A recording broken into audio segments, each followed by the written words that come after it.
Life After Prison. By Silence You. Kabanata 2131 hanggang 2140. Sa plaza, ang mga mata ng hindi mabilang na mga disipulo ay nagniningning sa liwanag. Hanggang sa pumasok si Severin sa Alchemy Tower ay nagsimulang mag-usap ang lahat. May pupuntahan pa ba si Severin sa Alchemy Tower? Si Severin ay isa na ngayong 7th grade alchemist at isang elder ng Alchemist Hall ng sekta. Oo nga. Baka sinusubukan niyang pumasok sa 8th floor ng Alchemy Tower. Nabalitaan ko na mayroong isang espiritual na kayamanan mula sa ninuno ng sekta sa ika-8 palapag. Iniisip ko kung ito ay totoo o hindi. Hahaha. Hindi ba niya alam kung gaano kahirap ang pumasok sa 8th floor? Kahit 7th grade alchemist na si Severin, medyo mahihirapan pa rin siyang pumasok sa 8th floor. Kasunod ng talakayan ng mga disipulo sa plaza, ang balitang si Severin ay muling pumasok sa Alchemy Tower ay mabilis na kumalat sa buong sekta na parang apoy. Matapos malaman na sinusubukan ni Severin na makapasok sa ika-8 palapag ng Alchemy Tower, marami sa mga disipulo ng 6th Mountain ang patuloy na napabulalas sa pagkabigla. Natagpuan na nila ang paglusob sa ika-6 na palapag, ngunit itinakda ni Severin ang kanyang paningin sa paglusot sa ika-8 palapag. Siyempre, maraming alagad ang nag-aakalang mabibigo si Severin. Pagkatapos ng lahat, ang Alchemy Tower ay itinayo ng ninuno ng sekta, at ang mga kababalaghan lamang sa alchemy ang nakarating sa pinakamataas na palapag. Hindi pa banggitin, kaunting panahon lang ay nag-level up si Severin para maging 7th grade alchemist. Kaya, mas madaling dumaan ang isang kamelyo sa butas ng karayom kaysa makalusot siya sa ika-8 palapag. Habang nagdedebate ang mga disipulo kung magtatagumpay si Severin, nasa loob na siya ng ika-7 palapag ng Alchemy Tower. Isang walang laman na kawalan ang lumitaw sa harap ng kanyang mga mata. Hindi tulad noong nakaraan, walang pagpapakita ng ninuno ng sekta o projection ng iba't ibang mga espiritual na halamang gamot. Sa sandaling iyon, ang malamig na boses mula sa Alchemy Tower ay umabot sa kanyang pandinig. Nagsimula na ang assessment. Maaari ka nang magsimulang magpino. Mula sa malamig na boses na ito, alam ni Severin ang mga kondisyon na kailangan para makalusot sa ika-7 palapag para makapasok sa ika-8 palapag. Ang antas ng tagumpay sa pagpino ng 7th grade pill ay dapat panatilihin sa 80%. Oo naman. Kung mas mataas ang sahig, mas mahirap. Bulong ni Severin sa sarili. Ang pagpapanatili ng success rate at kalidad ng 7th grade alchemical pill ay isa pa ring malaking hamon para sa isang bagong promote na 7th grade alchemist na tulad niya dahil mas mataas ang antas ng alchemy, mas nagiging komplikado ang mga alchemical na table task na kailangan niyang pinuhin. Ang mga pildores gaya ng 7th grade alchemical pill ay mga ngailangan na may kinalaman sa kapangyarihan ng langit at lupa. Sa pag-condense ng tableta, kailangan niyang makaligtas sa Thunderbolt Tribulation at sumailalim sa binyag ng langit at lupa. Bukod dito, ang mga espiritual na halamang gamot na kailangan upang pinuhin ang tableta ay pawang bihira at mahalaga. Ito ay tiyak na magiging isang mahusay na pagsubok ng isang alchemist ng pananaw at pag-unawa sa alchemy. Kahit na si Severin sa sandaling iyon ay hindi magagarantiya na panatilihin ang kanyang tagumpay rate ng pagpino ng isang 7th grade alchemical pill sa 80%. Gayunpaman, nagpasya siyang gawing motibasyon ang kanyang kahirapan. Kung tutuusin, hindi naman siya yung tipong uurong sa harap ng kahirapan.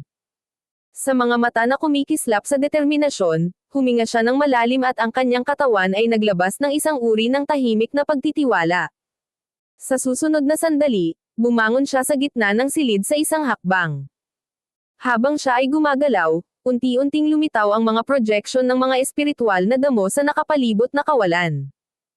Inayos muna ni Severin ang kanyang katawan para mapuno ito ng enerhiya.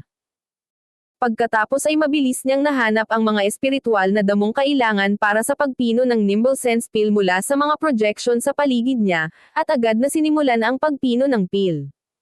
Sa isang iglap, nagliyab ang apoy sa loob ng kaldero, na ginawa itong dagat ng nagninangas na apoy.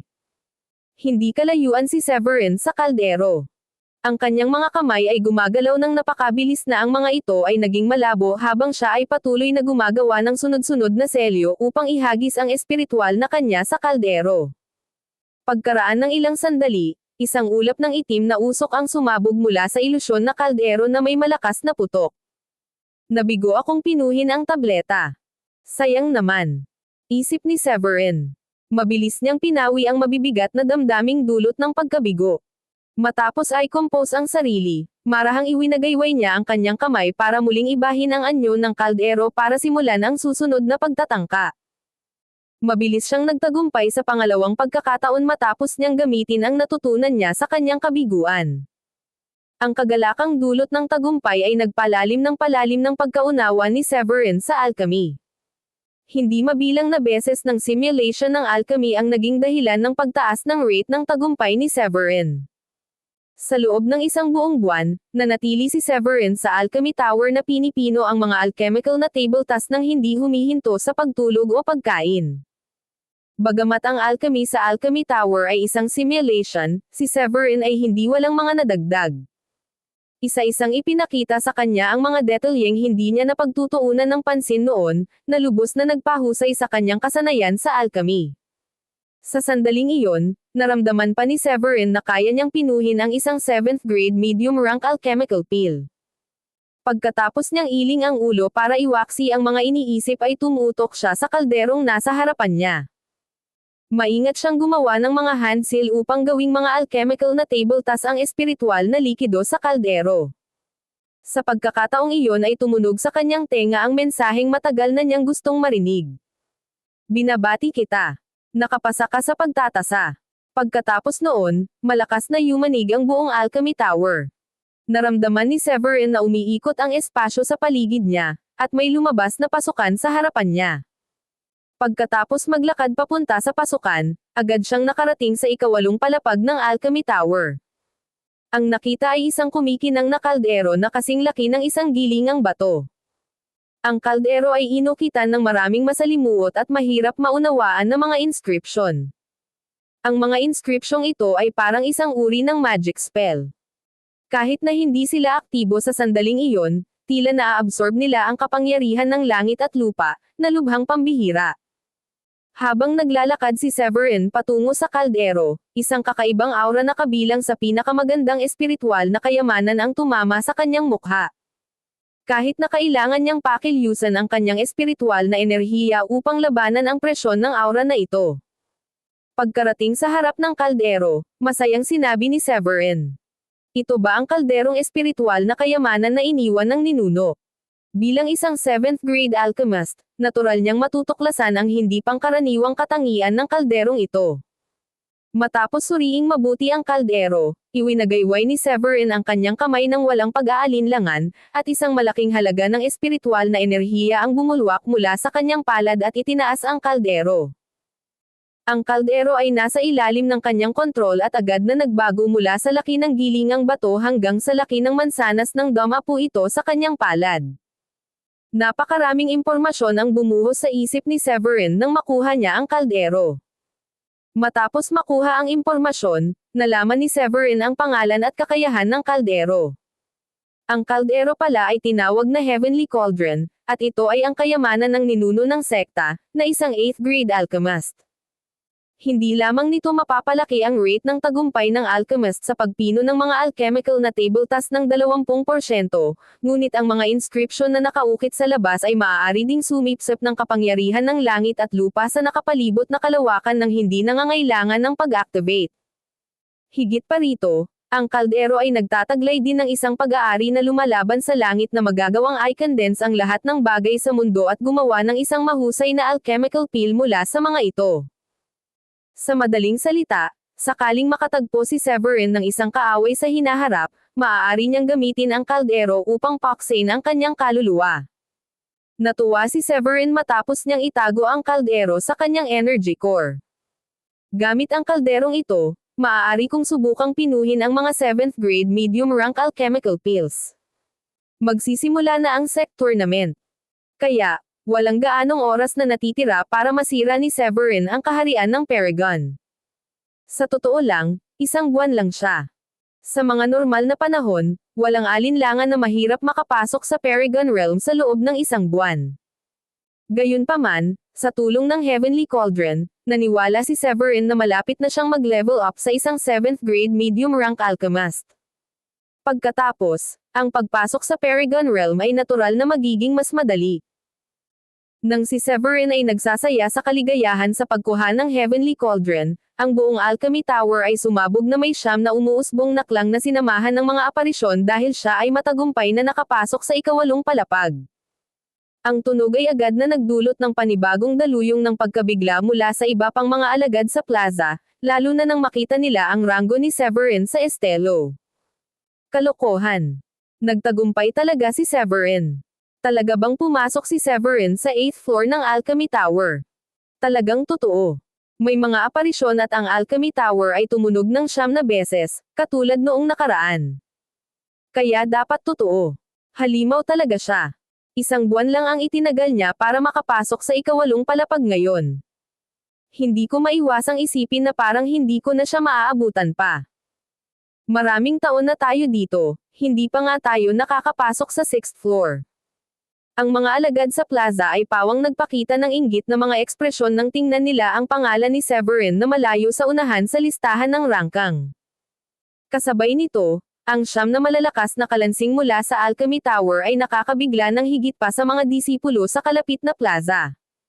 Sa kaibuturan ng 6th Mountain, mabilis na nagbago ang ekspresyon ni Celeste, na naghahanda sa pag-iisa, nang marinig ang 9 na kalansing.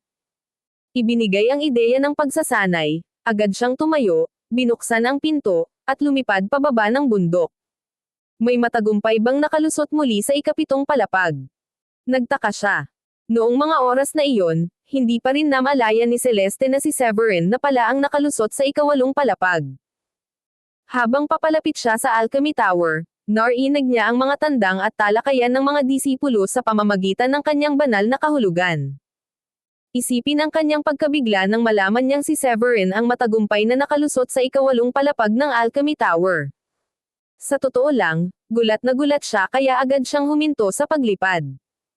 Nanlalaki at nanginginig ang kanyang mga mata, bahagyang nakabuka ang kanyang bibig, at medyo natulala ang kanyang ekspresyon. 8th floor. Pumasok na ba siya sa 8th floor? Pakiramdam ni Celeste ay para siyang nakaranas ng matinding suntok. Bago dumating si Severin sa Grundy Uno Sect, si Celeste ay ang alchemy prodigy ng sekta.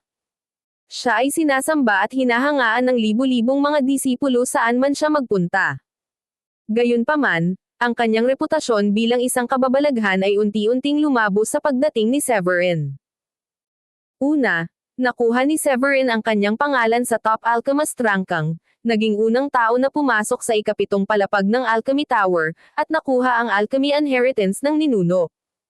Pagkatapos, nanguna siya sa paglusob upang maging isang alchemist sa ikapitong baitang, at nakapasok sa ikawalong palapag ng Alchemy Tower, na naging dahilan upang tumunog ito ng 9 na beses. Parang alitaptap na hindi kayang makipagkumpetensya sa maliwanag na buwan. Madudurog lang si Celeste sa sobrang galing ni Severin. Sa paggunita sa nakaraan, sa wakas ay naunawaan ni Celeste ang naramdaman ni Emery noon. Ganoon na ba talaga kalaki ang pagitan natin? Tanong niya sa sarili niya. Napangiti siya ng mapait habang nakatingin sa hindi mabilang na mga kapwa-alagad sa plaza na pinag-uusapan si Severin bago bumalik sa kanyang tirahan na puno ng kawalan ng pag-asa. Kasabay nito, sa loob ng pangunahing bulwagan ng 6th Mountain, si Daniela, na siyang namumuno sa 6th Mountain Affairs, ay tumalon mula sa kanyang upuan na may kasama nang marinig niya ang 9 na kalansing ng Alchemy Tower. Agad niyang naunawaan kung bakit ganoon ang pag-uugali ng Alchemy Tower pagkatapos gamitin ang kanyang divine sense para walisin ang lugar. Ikawalong palapag. Nanlaki ang mga mata ni Daniela sa pagtataka nang malaman niyang nakapasok si Severin sa ikawalong palapag. Severin, gaano kalakas ang iyong alchemy skill? Sa pagkakataong iyon, pinagdudahan pa ni Daniela ang sarili. Siya rin ay isang kilalang alchemy prodigy sa sekta noon, kaya alam na alam niya kung paano mababasag ang mga sahig ng Alchemy Tower. Sa bawat mas mataas na palapag, ang hirap din. Kung hindi siya magsisisi sa mga taong ito dahil hindi siya makapasok sa ikapitong palapag ng Alchemy Tower bago ang edad na 35. Matigas na ang ika-6 na palapag, lalo pa ang ikapitong palapag. Hindi maisip ni Daniela ang mga pagsubok na kailangan niyang pagdaanan para makalusot sa ikawalong palapag. Tumingin siya sa Alchemy Tower ng may inggit. Mukhang tama ang pagpapadala ko kay Emery sa Pearlite Isle. Pagkatapos ng tahimik na buntong hininga, binawi ni Daniela ang kanyang tingin at bumalik sa main hall. Ang Sixth Mountain ay hindi lamang ang lugar na nagulat sa pagpapakita ng siyam na klang ng Alchemy Tower, Seventh Mountain, Eighth Mountain, Ninth Mountain. Lahat ng Peak Masters at Elders ng siyam na pangunahing peak ng sect ay nalaman ang balita. Hindi gaanong nagulat sila kay Daniela. Hindi ba't ngayon lang na-promote si Severin bilang 7th grade alchemist? At ngayon ay nakalusot na siya sa ikawalong palapag. Ang taong iyon ay isang halimaw. Sa tingin ko ay mas makapangyarihan pa siya kaysa sa ninuno ng sekta. Aba, nalampasan pa niya si Carl. Hindi lang siya level 9 Supreme Saint at 7th grade alchemist, pero ngayon nakuha na rin niya ang Spiritual Treasure Cauldron sa ikawalong palapag. Tiyak na magiging interesante ang paparating na sect tournament. Si Severin, na nasa Alchemy Tower pa rin, ay walang ideya kung ano ang iniisip ng iba't ibang Peak Master sa sandaling iyon. Lumabas siya sa Alchemy Tower pagkatapos itago ang Heavenly Cauldron sa kanyang energy core. Pagkalabas niya ay narinig niya ang mga bulalas ng pagkagulat mula sa mga taong nakapaligid sa kanya. Bahagya siyang ngumisi at agad na nag-transform into a streak of light para bumalik sa Pearlite Isle. Sa pagbabalik sa Pearlite Isle, ang unang bagay na ginawa niya ay ang pumasok sa training room upang pinuhin ang espiritual na kayamanan ng Heavenly Cauldron. Ang prosesong ito ay tumagal ng ilang araw. Matapos lubusang pinuhin ang Heavenly Cauldron, naglabas si Severin ng 12 ng mahahalagang espiritual na damo mula sa kaldero. Sinubukan niyang pinuhin ang Purple Vine ng Spirit Pill, isang 7th grade alchemical pill. Ang pill na ito ay may epekto ng pag-aayos ng kaluluwa at pagpapalusog sa primal spirit. Ito ay may partikular na mahimalang epekto sa mga cultivator sa Paragon Realm. Para sa mga nasa Supreme Saint Realm, ito ay walang alinlangan na isang napakahalagang alchemical pill dahil maaari nitong baguhin ang primal spirit ng isang tao sa solar spirit. Naka-cross-legged sa harap ng Heavenly Cauldron, pinatay ni Severin ang apoy at sinimulang linisin ang Purple Vine ng Spirit Pill sa cauldron. Dahil siya ay matagumpay na nakapasok sa ikawalong palapag o sa Alchemy Tower, ang kanyang rate ng tagumpay para sa 7th grade alchemical pills ay umabot ng humigit kumulang 70%. Bagamat pinino lang niya ang 7th grade low-rank alchemical pills, nagbigay pa rin ito sa kanya ng mas malalim na pag-unawa sa alchemy. Sa kanyang pagtatansya, ang kanyang rate ng tagumpay sa pagpino ng isang 7th grade medium rank alchemical pill ay dapat nasa 30%. Sapat na iyon para subukan niya dahil maaaring palakasin ng Heavenly Cauldron ang success rate ng isa pang 20%. Isa-isang inilagay ni Severin ang iba't ibang likas na materyales at mahalagang espiritual na damo sa kaldero pagkatapos itong uminit. Ang mga inscription sa labas ng Heavenly Cauldron ay kumakislap, at isang malaking halaga ng kapangyarihan ng langit at lupa ang bumuhos sa loob na nagpabilis sa bilis ng kondensasyon ng espiritual na likido. Pagkalipas ng 5 araw, habang ang isang malakas na gininto ang liwanag ay sumabog mula sa Heavenly Cauldron, at ang hindi mabilang na espiritual na enerhiya ng nakapalibot na espasyo ay agad na nilamon ng kaldero. Ang gintong liwanag ay pumailan lang sa langit, naging isang haligi ng liwanag na tumagos sa mga ulap. 2 thumb-sized na alchemical na tabletas ang mabilis na lumitaw sa loob ng liwanag. Naglabas sila ng masaganang halimuyak na panggamot at isang malaking halaga ng kapangyarihan ng langit at lupa. Nawala agad ang pagkabalisa ni Severin nang makita iyon. Hindi niya napigil ang tumawa. Matagumpay kong napino ang 2 7th grade medium rank alchemical pills. Habang nawawala ang liwanag, ang 2 alchemical na tabletas ay lumipad ng mataas sa langit, handang tumanggap ng bautismo ng Thunderbolt Tribulation. Kasabay nito, ang madilim na ulap ng Thunderbolt Tribulation ay biglang lumitaw sa kalangitan sa itaas ng Pearlite Isle, na agad na umaakit sa atensyon ng maraming kalapit na mga disipulo. Ang mga madilim na ulap ba ay mula sa Thunderbolt Tribulation? Pinuno ba ni Severin ang ilang napakalakas na alchemical pills? Si Severin ay isang huwaran lamang para sa ating henerasyon. Ang pagpino ng 7th grade alchemical pill ay kasing dali ng pagkain at pag-inom para sa kanya. Sa pagtingin sa malaking sukat ng bagyong ito, nagtataka ako kung anong uri ng alchemical pill na ginawa ni Severin sa oras na ito. Dahil matagumpay na nakalusot si Severin sa ikawalong palapag noon, sa pagkakataong ito ay maaari na niyang pinuhin ang isang 7th grade medium rank alchemical pills.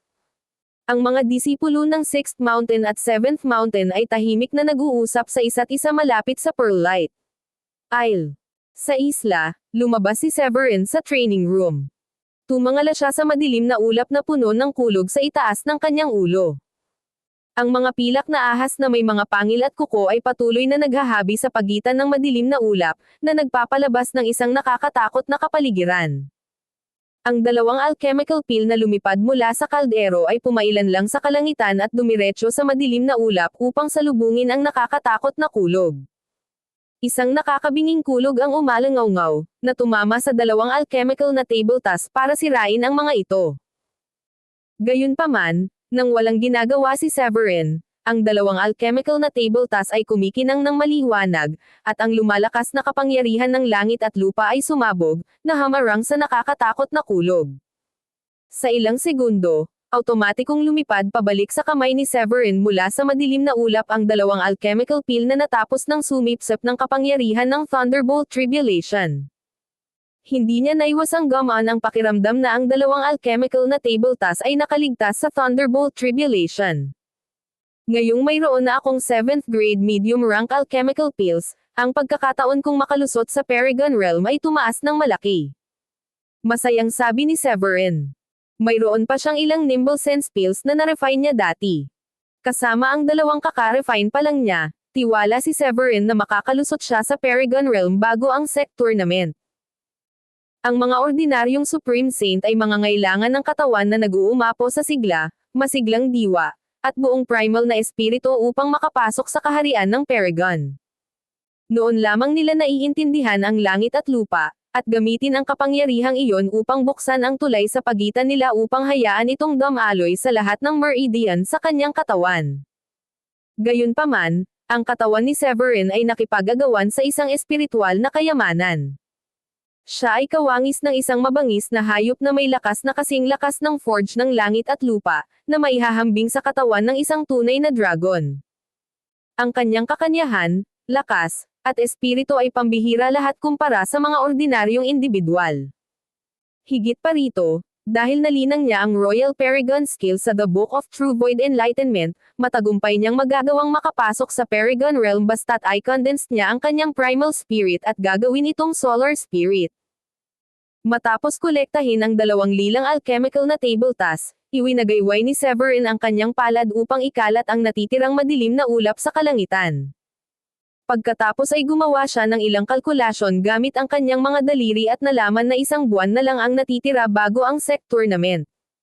Gayunpaman, hindi siya mukhang labis na nababalisa dahil alam niyang walang mababago ang labis na pag-aalala. Lumabas siya ng training room niya. Siya ay nasa training room na nagpino ng mga alchemical na table task nang walang tigil sa isang sandali mula nang makabalik siya mula sa Alchemy Tower. Kaya naman, sa tagumpay ng pagdadalisay, binalak niyang magpahinga ng 2 araw. Ang paglilinang ay hindi tungkol sa bulag na pagtulak sa sarili kundi isang kombinasyon ng trabaho at pahinga. Lalo na para sa mga naglalayong makalusot mula sa kaharian ng Supreme Saint hanggang sa kaharian ng Paragon. Kailangan nila ng malalim na pag-unawa sa pangunahing espiritu upang maunawaan ang langit, lupa, at ang sariling dakilang landas. Kaya naman, nagpasya si Severin na makalanghap ng sariwang hangin sa labas para ma-relax ang kanyang isipan. Dahil nakuha na niya ang kapangyarihan ng langit at lupa, kailangan lang niyang matiyagang maghintay ng isang angkop na sandali upang makapasok sa kaharian ng Paragon. Pagkalabas ng training room, pinaandar ni Severin ang kanyang divine sense para walisin ang lugar at natagpuan si Diane at ang iba pa sa courtyard sa hindi kalayuan. Sa malapit, si Woolrich at ang iba pang elder ay nakaupo sa mga bangkong bato na naglalaro ng chess. Nang masaksihan ang eksenang ito, humakbang si Severin at humarap sa mga babae na nakangiti. Napalingon ang lahat sa kanya at nakitang may hawak itong 2 alchemical na table task na may masaganang halimuyak sa kanyang kamay. Alam nila ang tungkol sa pagpino ni Severin ng mga alchemical na table task. Pagkatapos ng lahat, hindi pa ganoon katagal na ang kalangitan sa itaas ng Pearlite Isle ay napuno ng madilim na ulap at kidlat. Severin, anong ginagawa mo sa labas? Mahinang tanong ni Diane. Gumawa lang ako ng isang batch ng mga alchemical pills, kaya magpapahinga na lang ako ng ilang araw at susubukan kung masira ang Paragon Realm. Malumanay na sagot ni Severin.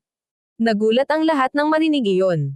Si Gilda, sa partikular, ay tumingin kay Severin nang may pag-uusisa, at ang kanyang mga mata sa wakas ay nakatuon sa dalawang kumikinang na lilang alchemical na table task sa kanyang kamay.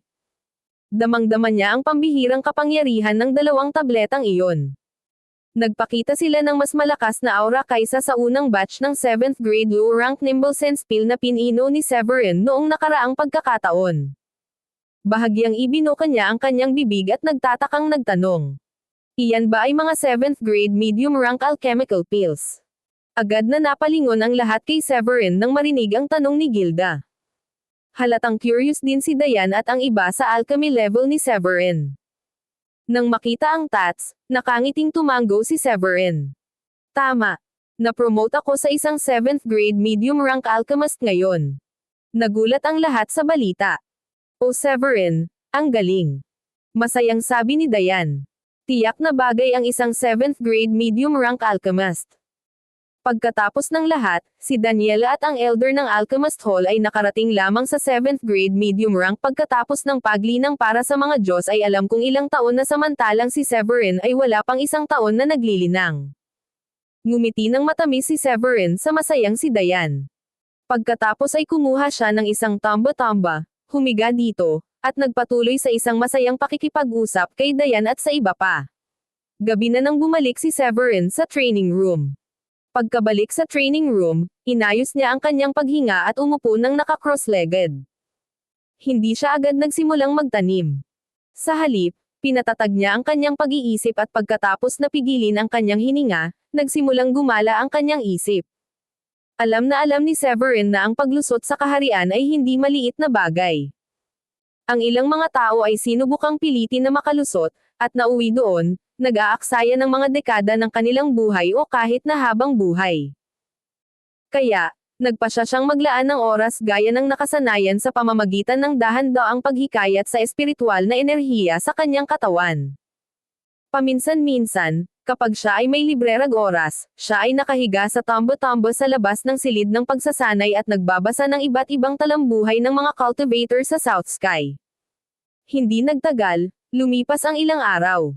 Biglang nakaramdam ng kakaibang pakiramdam si Severin habang naglilinang siya sa training room. Agad siyang natuwa nang mapagtanto niya ang nangyayari. Alam niyang dumating na ang pagkakataon niyang makalusot. Sa isang iglap, napabuntong hininga siya at inalis ang lahat ng nakakagambalang kaisipan sa kanyang isipan. Ipinikit ni Severin ang kanyang mga mata at inalala ang paglalarawan ng estado ng Paragon. Ano ang isang Paragon? Katawan tulad ng ginto, dugo tulad ng mercury, mga pamamaraan na banal. Ang mga pambihirang tao lamang ang makakapasok sa kaharian ng Paragon.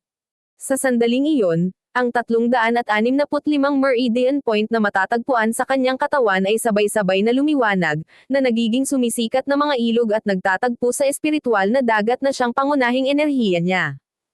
Mula nang makapasok sa kaharian ng Supreme Saint, ang pagkaunawa ni Severin sa kapangyarihan ay lumitaw sa kanyang isipan na parang alaala. Matapos pag-isipan ni Severin ang lahat ng naranasan niya simula nang makapasok siya sa Supreme Saint Realm, unti-unting lumabas ang kakaibang aura sa kanyang katawan.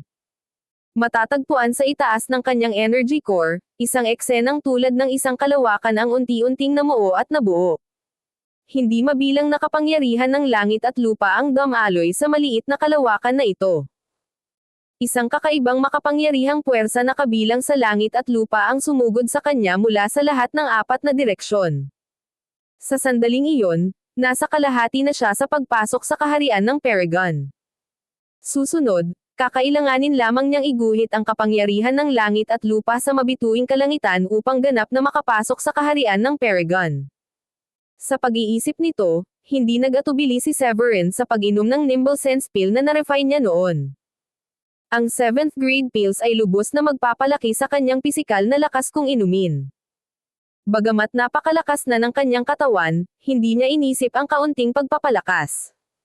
Kung tutuusin, isa pa rin siyang supreme.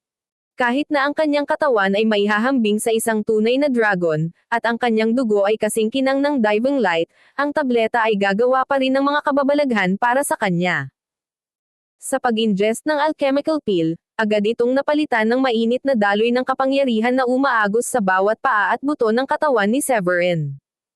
Isang napakalaking pagdagsa ng espiritual na enerhiya mula sa langit at lupa ang walang sawang dumaan sa kanyang mga organo, binago ang kanyang mga meridian point, at pinalawak ang kanyang enerhiya na parang isang tumutusok na bahaghari. Ang kanyang aura ay nagpapalabas ng isang lumalagong intensity, at sino mang malapit ay maaaring makaramdam ng isang pag-akyat ng lakas ng lalaki. Matapos makalunok ng ilang table tasks, unti-unting naging matatag ang kanyang pisikal na katawan. Ang kanyang tansong kulay na balat ay kumikinang na may malabong metal na kinang, na katulad ng isang espiritual na kayamanan, at kasabay nito ay naglalabas ito ng nakakatakot na presyon. Ang kanyang umaalo na dugo at enerhiya ay gamulong na parang umuusok na usok, sapat na para matakot ang sinumang Supreme Saint hanggang sa puntong nahihirapang huminga kapag kaharap si Severin. Sa sandaling iyon, nadama ni Severin na ang kanyang pisikal na lakas lamang ay madaling pumatay ng isang level 9 Supreme Saint. Sa katunayan, tanging ang maalamat na katawan ng isang tunay na dragon ang maaaring makipag-head-to-head sa kanya. Pagkalipas ng ilang araw, nang matuno at maabsorb ang lahat ng Nimble Sense pills, binuksan ni Severin ang kanyang mga mata. Ang pisikal na katawan ay naglaro lamang ng maliit na bahagi sa paglusot sa kaharian ng Paragon. Higit sa lahat, kakailanganin din niyang baguhin ang kanyang primal spirit at ipanganak ang kapangyarihan ng langit at lupa. Ngayong tapos na ang pisikal na bahagi, kailangan kong gumawa ng trabaho sa aking primal spirit. Naisip ni Severin habang nakatingin sa gininto ang dagat ng espiritual na enerhiya sa loob ng kanyang katawan. Ang tatlong kayamanan ng Paragon ay kakanyahan, pisikal na katawan at primal na espiritu. Ito ay medyo mas madali para sa kakanyahan at pisikal na katawan na masira. Pagkatapos ng lahat, maaari silang palakasin sa pamamagitan lamang ng pag-inom ng mga alchemical na table tasks. Gayunpaman, mahirap na baguhin ang primal spirit sa isang solar spirit at makaligtas sa dagat ng pagdurusa. Sa kabutihang palad, ang The Book of True Void Enlightenment, na nilinang ni Severin, ay naglalaman ng mga pamamaraan para gawing solar spirit ang primal spirit. Pag-alala sa introduction sa libro, parang may naintindihan siya bigla. Ang kanyang mga mata ay unti-unting lumiwanag at nagpakita ito ng hindi pa nagagawang hitsura ng determinasyon. Transcendental at banal, saka lamang matatawag ang sarili na isang tunay na Paragon. Ang enerhiya at dugo ay parang hurno ng langit at lupa, at ang katawan ay parang bolsa, dala ang primal na espiritu upang tumawid sa dagat ng pagdurusa upang pagtibayin ang sariling landas. Bahagyang umiling si Severin, isang banayad na ngiti ang sumilay sa kanyang mga labi. Siya ay may sariling pangunawa sa landas na kanyang tinatahak, at sa wakas ay nakita niya ang daan pasulong. Sa susunod na sandali, kumuha si Severin ng 2 purple alchemical na table task mula sa spatial ring. Ibinuka niya ang kanyang bibig at nilunok ang mga ito. Sa isang iglap, isang napakalaking halaga ng espiritual na enerhiya mula sa langit at lupa ang bumalot sa kanyang katawan. Ang espiritual na dagat sa loob ng kanyang enerhiya core ay patuloy na bumubula tulad ng isang kumukulong kaldero. Nababalot ng espiritual na enerhiyang ito, ang aura ni Severin ay lalong tumitindi. Galit na galit niyang isinaaktibo ang kanyang mga diskarte sa paglilinang, walang kapaguran na pinipino at sinisipsip ang espiritual na enerhiya sa enerhiyang ubod ng espiritual upang ibahin ito sa kapangyarihan ng langit at lupa na pinalapot mula sa mga meridian na punto sa mabituing kalangitan. Napanatili ni Severin ang estadong ito sa loob ng kalahating buwan. Habang lumalakas ang kapangyarihan ng langit at lupa sa paligid niya, naramdaman niyang parang nadalisay ang kanyang primal spirit, at nahalo sa maalab na kapangyarihan ng dugo at enerhiya. Isang hindi maipaliwanag na nakakatakot na presyon ang agad na sumabog mula sa Severin at kumalat sa kabila ng Pearlite Isle. Anong nangyayari?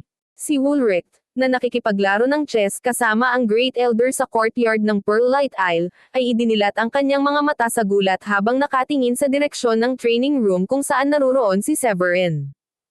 Patuloy na kumikibot ang kanyang mga talukap habang iniisip. Ito. Ang aura na ito ay napakalakas.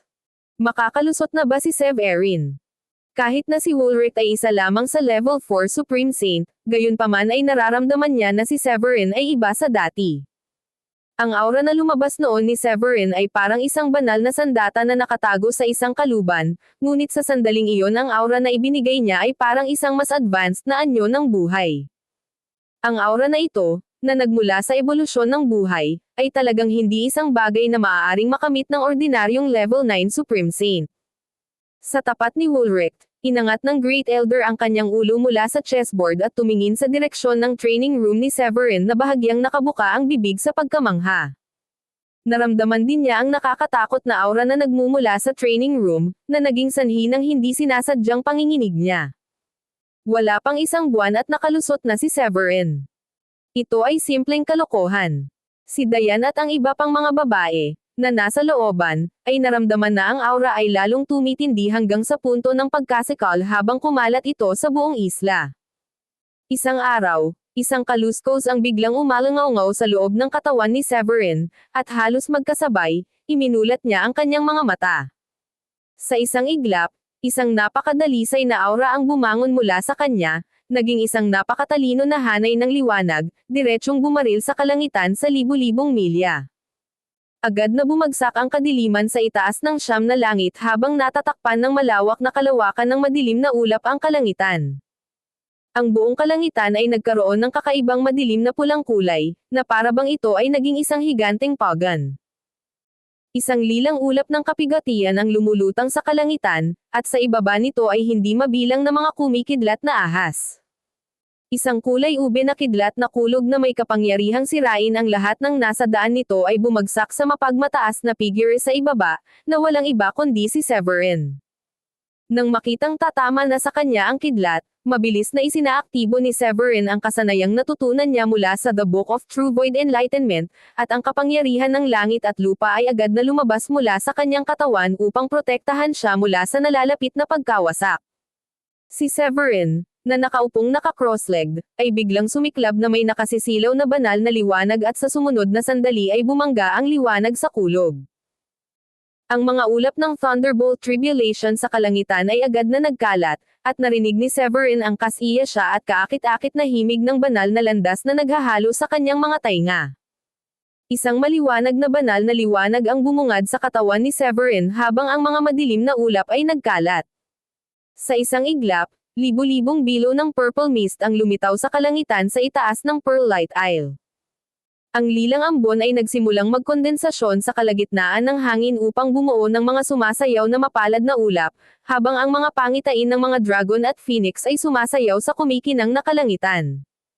Nagkaroon din ng isang pangitain ng isang diyosa na nagkakalat ng mga bulaklak at gintong lotus na umuusbong mula sa lupa.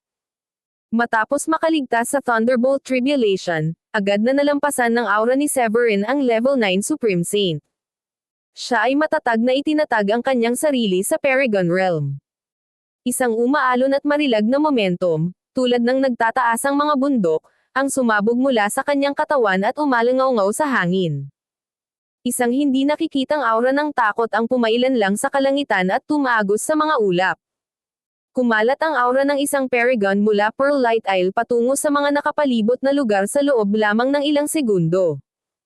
Kasabay nito, sa pagpasok sa kaharian ng Paragon, ang chaotic constitution ni Severin ay tila ganap na naisaaktibo, na nagpakawala ng maraming mga pangitain. May isa sa isang celestial na dalaga na nagkakalat ng mga gintong bulaklak mula sa langit.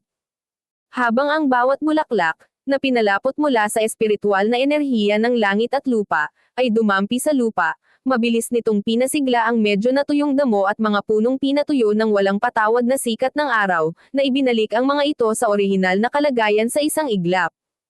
Sa sumunod na sandali, isang makalangit na pangitain ng lupa, tubig, hangin, at apoy ang lumitaw sa kalangitan.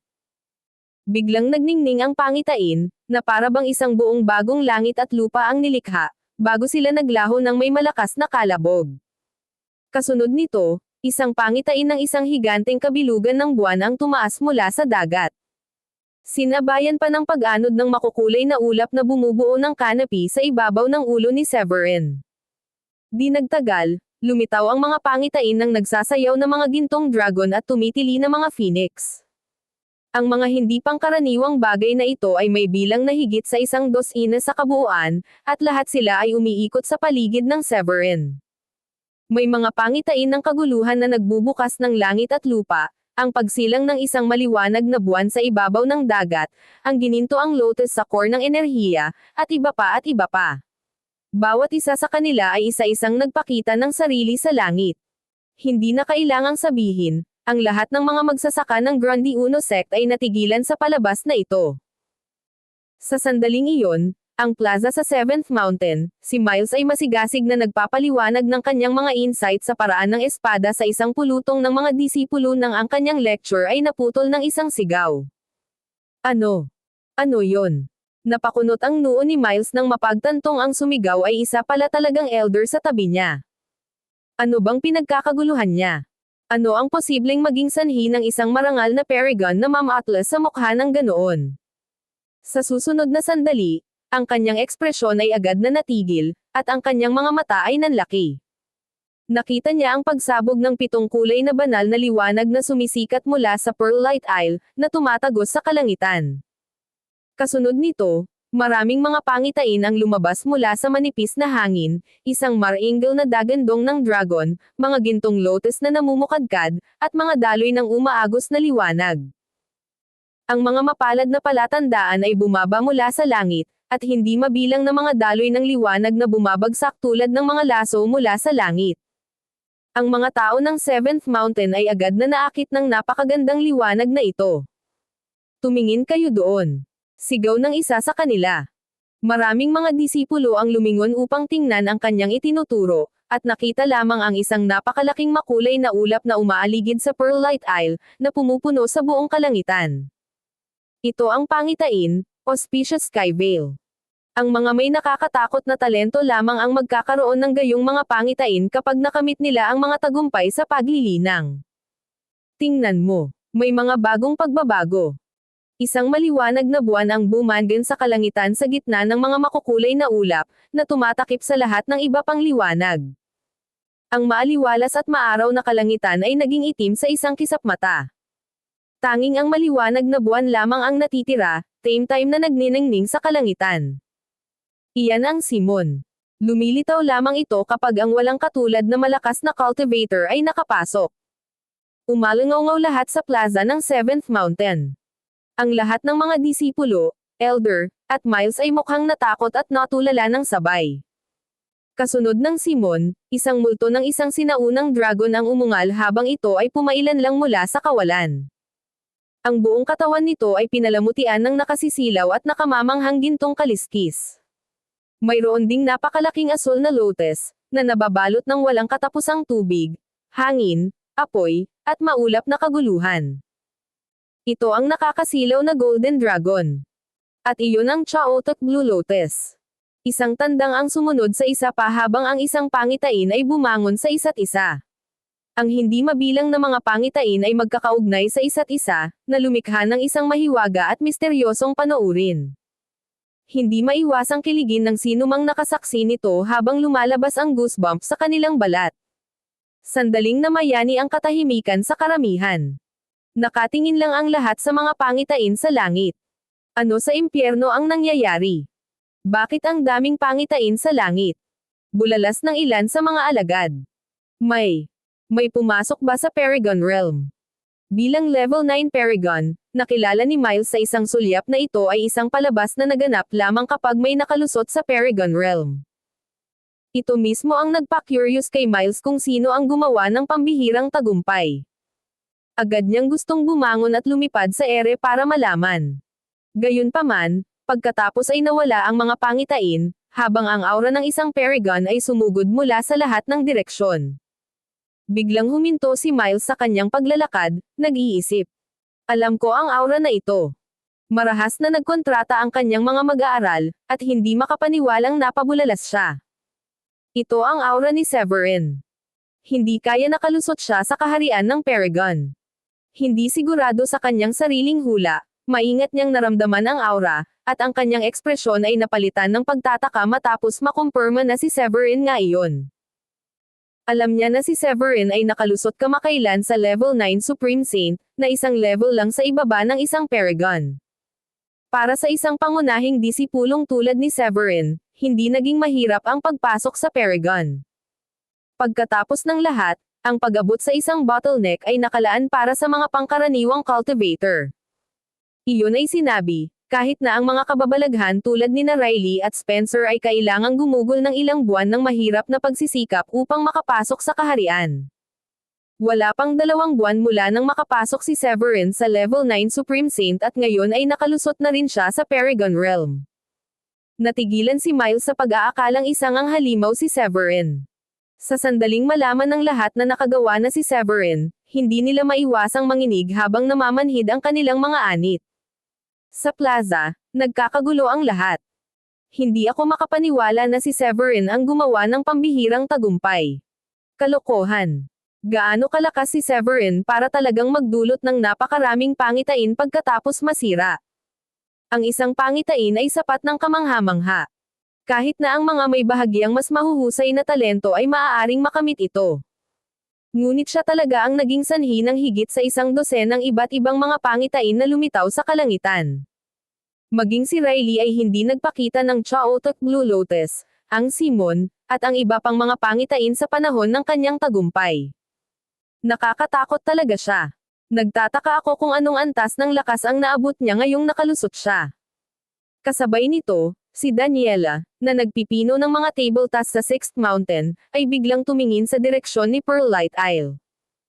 Nakatitig sa hindi mabilang na mga pangitain sa kalangitan, napabulalas siya ng may pagtataka. May isang tao ba sa sekta na muling nakapasok sa kaharian ng Paragon?